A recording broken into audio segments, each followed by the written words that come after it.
ಯೋಗನಿಗೆ ಒಂದ್ ಕೆಲ್ಸ ಹುಡ್ಕೊಂಡ್ ಹೋಗಕ್ ಆಗ್ತಿಲ್ಲ. 21 ವರ್ಷ ಆಯ್ತು ಅಪ್ಪನ್ ದುಡ್ಡಲ್ಲಿ ಕುತ್ಕೊಂಡ್ ತಿಂತಾವ ನೀವು. ಏನ್ ಗುರು ಇಷ್ಟ ಬೇಗ ಇದ್ಬಿಟ್ಟಿದ್ಯಾ? ಯಾ ಕಡೆ ಹುಡ್ತಾನ ಸೂರ್ಯ? ಮಲಗಿದ್ರೆ ನೋಡ ಎದಲಕ್ಕೆ. ಯಾಕೆ ಗುರು ಏನಾಯ್ತು? ನನ್ ಜೀವನದಲ್ಲಿ ನಿಂದಿನೇ ಇಲ್ಲ ಆಗೈತಲ್ಲ ಮನುಷ್ಯ. ನಮ್ಮ ಅಪ್ಪ ಅಮ್ಮ ನೋಡ್ರೆ ನಮ್ಗೆ ಇಷ್ಟು ವಯಸ್ಸಾಗೈತಿ ಇನ್ನೂ ನಮ್ಮ ಮಗನ್ ಜವಾಬ್ದಾರಿ ಬಂದಿಲ್ಲ ಅಂತಾರೆ.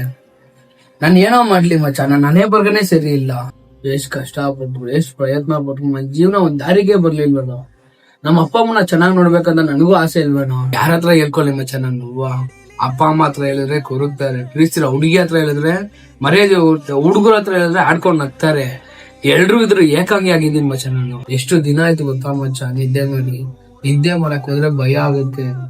ಅರ್ಥ ಆಗ್ದಿರೋ ವಯಸ್ಸಿಗೆ ಆಟ ಆಡಕ್, ಅರ್ಥ ಆಗೋ ವಯಸ್ಸಿಗೆ ಕಣ್ಣೀರ್ ಹಾಕಂಗ್ ಮಾಡ್ಬಿಟ್ಟ ಮಚ್ಚ ದೇವ್ರು.